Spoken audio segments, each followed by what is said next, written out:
Europe سے phone آتے ہیں کہ یہاں بعض عرب ایسا کرتے ہیں، حرام گوشت ہوتا ہے، ذبح نہیں ہوتا، بسم اللہ پڑھ کے کھا لیتے ہیں کہ بھئی وہ جانور کھا سکتے ہو جس پہ اللہ کا نام پڑھا گیا ہو، تو ہم بسم اللہ الرحمن الرحیم پڑھا، کھا لیا۔ وہ بھائی یہ ذبح کرتے ہوئے بسم اللہ ہے اس میں، مشینی ذبیحہ ہماری نظر میں حلال نہیں ہے۔ یورپ میں لوگ کہتے ہیں ہم کیا کھائیں، کیونکہ خربوزے ختم ہو گئے یورپ میں کھانے کے لیے، آلو ختم ہو گئے، سبزیاں ختم ہو گئی، تمہیں ضروری گوشت ہی کھانا ہے، نہیں مل رہا تو نہیں کھاؤ بھائی، یہ ضرورت تھوڑی ہے۔ ہندو سبزی پہ 100 سال زندہ رہتا ہے کہ نہیں رہتا؟ صرف یہ فرق پڑتا ہے کہ 4 شادیوں کا جذبہ ختم ہو جاتا ہے، تو فی الحال ایک پہ گزارا کر لو۔ جو گوشت کھائے گا نا اس میں کیا ہوگا اس کو، یہ پھر میرے بیان سمجھ میں آنا شروع ہو جائیں گے، اس لیے ہم گوشت کی ترغیب دیتے ہیں۔ سبزی خور کو سمجھ میں، ابھی جو خربوزے کھائے گا اس کو 4 شادیاں کہاں سمجھ میں آئیں گی، سمجھ میں نہیں آ رہا ہے۔ ہندو لوگ کہتے ہیں نا کہ جب سبزی کھا کے بھی انسان 100 سال زندہ رہ سکتا ہے، یہ ہندوؤں کی ڈبیٹ نہیں کہ بھائی 100 سال تک ہندو رہے، ان کے پنڈت دیکھ لو، ان کے جو بھی ہوتے ہیں، مجھے تو نام بھی نہیں آتے، مہاراج، ایک اس دن مجھے پتہ چلا ایک صاحب تھے مہاراج تھے، تو یہ لوگ 100 سال زندہ رہتے ہیں سبزی کھا کے۔ تو یہ کہتے ہیں آپ جانوروں کو کاٹتے کیوں ہو، ظلم کیوں کرتے ہو گوشت کھانے کے لیے؟ سمجھ میں آ رہی ہے بات؟ تو ہم ہندوؤں کو کہتے ہیں کہ ایکچولی آپ سمجھ نہیں پا رہے ہم کہنا کیا چاہ رہے ہیں۔ آپ دیکھو، صرف لمبی عمر یہ ایک مقصود نہیں ہے۔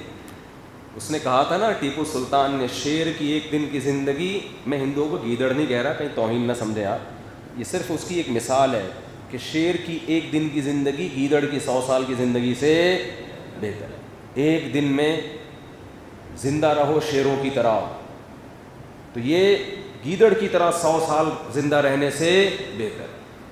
تو اسلام نے گوشت اس لیے کھلایا ہے کہ آپ 40 50 60 70 جو بھی آپ کی ایج ہے اس حساب سے زندہ رہیں، لیکن جب آپ گوشت کھائیں گے تو میدان جنگ میں لڑیں گے آپ۔ گوشت خور لڑتا بہت خاندانی طریقے سے، کیونکہ جتنے لڑاکا جانور ہیں نا سب کی خوراک گوشت ہے، پتہ ہے آپ کو؟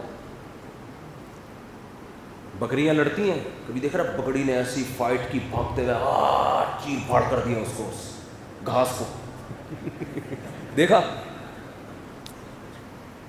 خرگوش کو دیکھا آپ نے کبھی غراتے ہوئے آیا اور رکھ کے لگایا؟ کچھ بھی نہیں بیچارہ۔ بھیڑ دمبے کو دیکھا کبھی؟ بولو نا کیا ہو گیا؟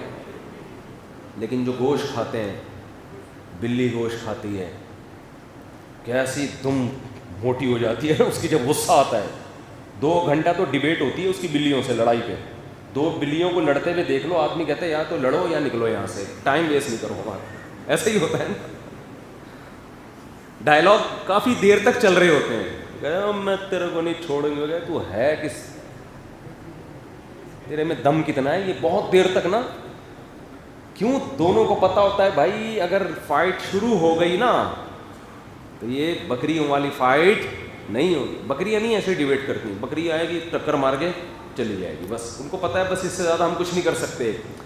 بلوں کو پتہ ہے کہ لڑائی ہو گئی تو دونوں میں سے ایک کا جنازہ اٹھ سکتا ہے، اس لیے وہ لڑائی سے پہلے مذاکرات، دھمکیوں پہ کام چلاتے ہیں۔ او تیری ایسی کی تیسی ہو گئی، چل یہاں سے، دمیں گھما کے نا موٹی کر کے۔ میں نے دیکھا ایک پرانا واقعہ، ایک بلی گوشت کھا رہی ہے، کتے نے دیکھ لیا، کتا وہاں آ گیا، وہ کتے پن پہ اتر آیا، اسے پتہ ہے کہ یہ بلی کا حصہ ہے، یہ میرا حصہ نہیں ہے، لیکن کتا جب قریب آیا ہے تو بلی نے تو پہلے تو غرانا شروع کیا، وہی ہے میں تیری، کیونکہ دونوں گوشت خور ہیں، ان کو پتہ ہے فائٹ ہوئی تو بڑی خاندانی قسم کی فائٹ ہوگی۔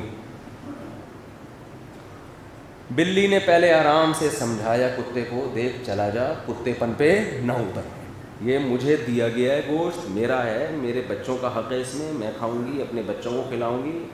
شرافت سے سمجھایا، نہیں سمجھ میں آیا، کتا اور قریب آیا، بلی کی دم اسی حساب سے، جتنے انچ کتا قریب آ رہا تھا بلی کی دم اسی حساب سے موٹی ہوتی جا رہی تھی۔ یہ سائن ہوتا ہے کہ میں فارم میں ہوں۔ جیسے ہی کتا قریب پہنچا ہے نا، اتنی زور سے بلی نے اس کے تھپڑ مارا ہے کہ وہ چیختا ہوا بھاگا۔ مجھے اندازہ ہوا، میں نے کہا دیکھو طاقتور کتا ہے، کمزور کیا ہے؟ بلی. لیکن حق پر ہونے نے بلی کو ایسی موٹیویشن دی ہے، اور کتے کو پتا ہے کہ میں حق پر نہیں ہوں، لہذا اس میں بہادری پیدا نہیں ہو رہی.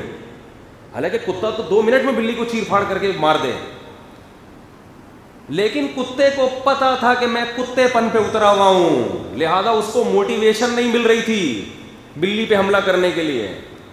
تو اس سے پتہ چلتا ہے آپ بعض دفعہ کمزور ہوتے ہیں لیکن حق پر ہوتے ہیں.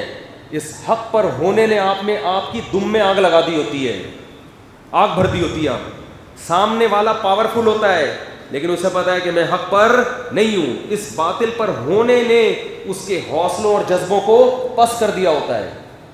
حق پر جب انسان ہوتا ہے کمزور ہونے کے باوجود لڑتا ہے، اور جب باطل پر ہوتا ہے تو پاورفل ہونے کے باوجود بھی اس کا دم نکل رہا ہوتا ہے. یہ کتے بلی سے ہم نے سیکھا ہے. اور اللہ نے یہ جانوروں کو پیدا اس لیے کیا انسان سیکھے، ان سے بہت کچھ سیکھنے کو ملتا ہے.